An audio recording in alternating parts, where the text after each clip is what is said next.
आप लोग कैसे हैं? उम्मीद करता हूँ आप लोग स्वस्थ होंगे, मस्त होंगे, अच्छे होंगे। फ्रेंड्स, मैं पुजारी यार आप सभी का अपने यूट्यूब चैनल में स्वागत करता हूँ। फ्रेंड्स, आज मैं आप सभी के लिए सामान्य ज्ञान का प्रश्न पत्र लेके आया हूँ जो प्राचीन भारतीय इतिहास से लिया गया है। आज फ्रेंड्स, आप किसी भी एग्ज़ाम की तैयारी करते हैं, जैसे IAS, PCS, UDA, LDA, SSC, railway, banking, उन सभी प्रतियोगी परीक्षाओं के लिए ये प्रश्न उत्तर अति महत्वपूर्ण है। फ्रेंड्स, ये आपके एग्ज़ाम में ज़रूर सहयोग प्रदान करेंगे। फ्रेंड्स, आपका ज़्यादा समय ना लेते हुए आइए हम अपने प्रश्न उत्तर पर आते हैं। फ्रेंड्स, आज का हमारा पहला प्रश्न है, हड़प्पा संस्कृति के पतन के बाद भारत में नई सभ्यता का उदय हुआ, उस सभ्यता का नाम क्या था? उत्तर है फ्रेंड्स, उस सभ्यता का नाम वैदिक सभ्यता था। अगला प्रश्न है फ्रेंड्स हमारा प्रश्न उत्तर नंबर 2, वैदिक सभ्यता के निर्माता कौन थे? तो वैदिक सभ्यता के निर्माता फ्रेंड्स आर्य थे। शायद आप लोगों को इसका उत्तर पता भी होगा। फ्रेंड्स, हमारा अगला प्रश्न है प्रश्न उत्तर नंबर 3, आर्य कौन थे और इनका मूल निवास स्थान कहाँ था? तो फ्रेंड्स, आपका उत्तर होगा वैदिक सभ्यता की नींव रखने वाले आर्य थे। इनका मूल निवास स्थान जो था मध्य एशिया था और ये भारत में आकर बस गए, इंडो आर्य कहलाएं। हमारा अगला प्रश्न है फ्रेंड्स प्रश्न उत्तर नंबर 4, वैदिक सभ्यता काल क्या है? तो फ्रेंड्स, वैदिक सभ्यता काल 1500 ईसा पूर्व से लेके 600 ईसा पूर्व तक माना जाता है। आपका उत्तर है फ्रेंड्स। अगला प्रश्न हमारा प्रश्न उत्तर नंबर 5 है फ्रेंड्स, आर्य का अर्थ क्या होता है? तो आर्य का अर्थ फ्रेंड्स, आप कुछ मित्रों को पता भी होगा, आर्य का अर्थ होता है श्रेष्ठ। जो सभी में श्रेष्ठ होता है उसे आर्य कहते हैं फ्रेंड। अगला प्रश्न है फ्रेंड्स हमारा प्रश्न उत्तर नंबर 6, वैदिक सभ्यता किस प्रकार की सभ्यता थी? तो वैदिक सभ्यता फ्रेंड्स आप सभी को पता भी होगा, ये ग्रामीण सभ्यता थी। प्रश्न उत्तर नंबर 7 है, वेद क्या है? तो उत्तर है इसका फ्रेंड्स, वेद आर्यों का धर्म ग्रंथ है। आप में से कि और लोगों को पता भी होगा फ्रेंड्स, लेकिन रिवीजन कर लेंगे पुनः एग्जाम में, आपको दिक्कत नहीं होगी। फ्रेंड्स, प्रश्न उत्तर नंबर 8 है हमारा, वेदों की कुल संख्या कितनी है? तो वेदों की कुल संख्या 8 है फ्रेंड्स, जो आपका ऋग्वेद है, सामवेद है, यजुर्वेद है, अथर्ववेद है, जिसमें फ्रेंड्स ऋग्वेद सबसे पुराना है, आप सभी को पता भी होगा। हमारा प्रश्न उत्तर नंबर 9 है फ्रेंड्स, वेदों की रचना किस नदी के किनारे किया गया? तो इसका उत्तर होगा फ्रेंड्स, वेदों की रचना सरस्वती नदी के किनारे किया गया। हमारा प्रश्न उत्तर नंबर 10 है फ्रेंड्स, वैदिक काल की सबसे प्रमुख नदी कौन सी है? तो वैदिक काल की सबसे प्रमुख नदी फ्रेंड्स सिंधु नदी है। आप में से किसी किसी को पता भी होगा फ्रेंड्स। प्रश्न उत्तर नंबर 11 है, आर्यों का मुख्य पेशा क्या था? तो फ्रेंड्स, आर्यों का मुख्य पेशा पशुपालन और कृषि था। हमारा प्रश्न उत्तर नंबर 12 है, आर्य कौन सा जानवर अपने साथ लेकर आए थे? आर्य जो है कौन से जानवर अपने साथ लेकर आए थे? तो घोड़ा आर्य अपने साथ फ्रेंड्स घोड़ा लेकर आए थे। हमारा अगला प्रश्न है फ्रेंड्स प्रश्न उत्तर नंबर 13, वैदिक युग में सर्वोच्च अधिकारी कौन था? वैदिक युग में सर्वोच्च अधिकारी कौन होता था? तो वैदिक युग में फिर सर्वोच्च अधिकारी राजा होता था, जिसको राजन भी कहा जाता था। हमारा प्रश्न उत्तर नंबर 14 फ्रेंड्स, वैदिक काल में परिवार के प्रधान को क्या कहा जाता था?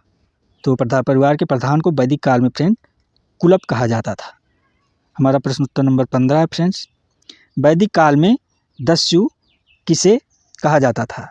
आर्यों के भारत आगमन से पहले यहाँ के मूल निवासी को दस्यु कहलाते थे। इसका उत्तर है फ्रेंड, आर्यों के मूल निवासी को दस्यु कहलाते थे, जो वैदिक काल में दस्यु कहे जाते थे। प्रश्न उत्तर नंबर 16 फ्रेंड्स हमारा, वैदिक काल में समाज कितने वर्णों में विभाजित था? तो वैदिक काल में समाज हमारा 4 वर्णों में विभाजित था, ब्राह्मण, क्षत्रिय, वैश्य एवं शूद्र। ये वैदिक कालीन वर्ण व्यवस्था थी फ्रेंड। प्रश्न उत्तर नंबर 17 हमारा, प्राचीन काल के महाकाव्य का नाम क्या है? तो प्राचीन काल के महाकाव्य का नाम रामायण एवं महाभारत है। ये सब फ्रेंड्स प्रश्न हर प्रतियोगी परीक्षाओं में बराबर जो है पूछे जाते हैं, अर्थात ये रिपीटेड प्रश्न है, रिपीट किए जाते हैं एग्जामों में, इसलिए आप लोग इनको ध्यान से देखिएगा। प्रश्न उत्तर नंबर 18 है, सत्यमेव जयते शब्द कहाँ से लिया गया है? तो सत्यमेव जयते शब्द मुंडक उपनिषद से लिया गया है। मुंडक उपनिषद से लिया गया है। ये प्रश्न फ्रेंड्स ISPCS में बराबर पूछा जाता है। हमारा प्रश्न उत्तर नंबर 19 है फ्रेंड्स, पुराण क्या है और इसकी संख्या कितनी है? तो पुराण एक धर्म ग्रंथ है जिसकी संख्या 18 है। आप में से किसी को पता भी होगा। और अगला प्रश्न है फ्रेंड्स हमारा प्रश्न उत्तर नंबर 20 है,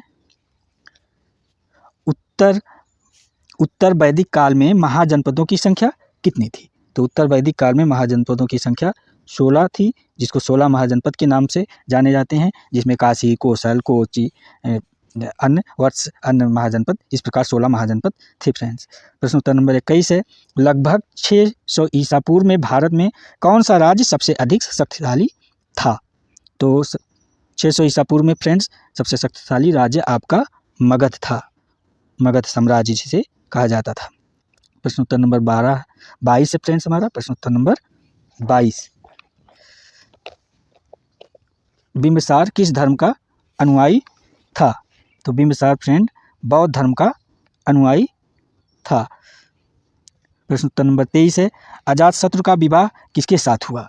तो अजातशत्रु का विवाह फ्रेंड कौशल नरेश राजा प्रसेनजीत की पुत्री वज्रा के साथ हुआ था।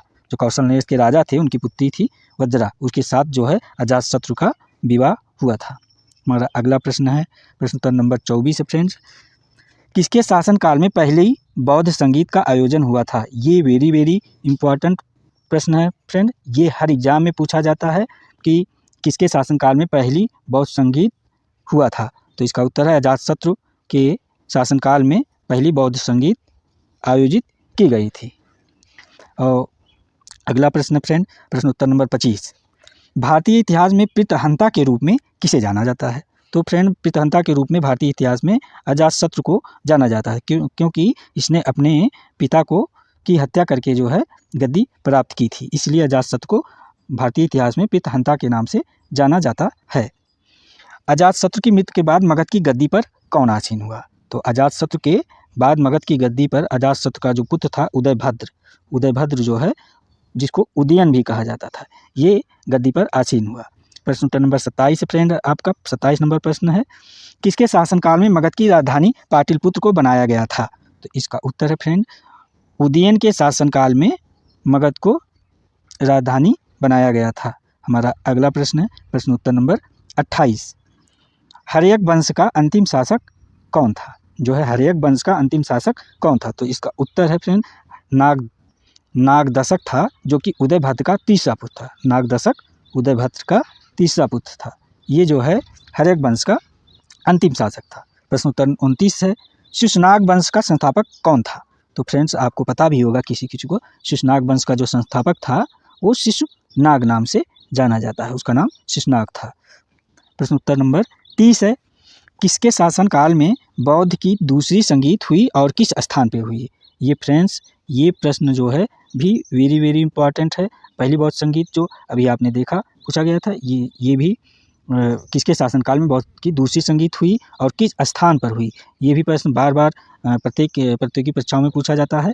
तो इस दूसरी बौद्ध संगीत फ्रेंड आपका कालाशोक के शासनकाल में वैशाली में हुआ था। इसको जो है जरूर याद रखिएगा। कालाशोक को ही फ्रेंड काकवर्ण भी कहा जाता है, इसको काकवर्ण नाम से भी जाना जाता है।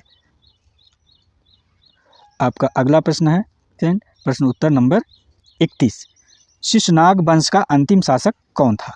तो नंदिवर्धन जो था वो शिशुनाग वंश का अंतिम शासक था फ्रेंड। प्रश्न उत्तर 32 है, नंद वंश की स्थापना किसने किया?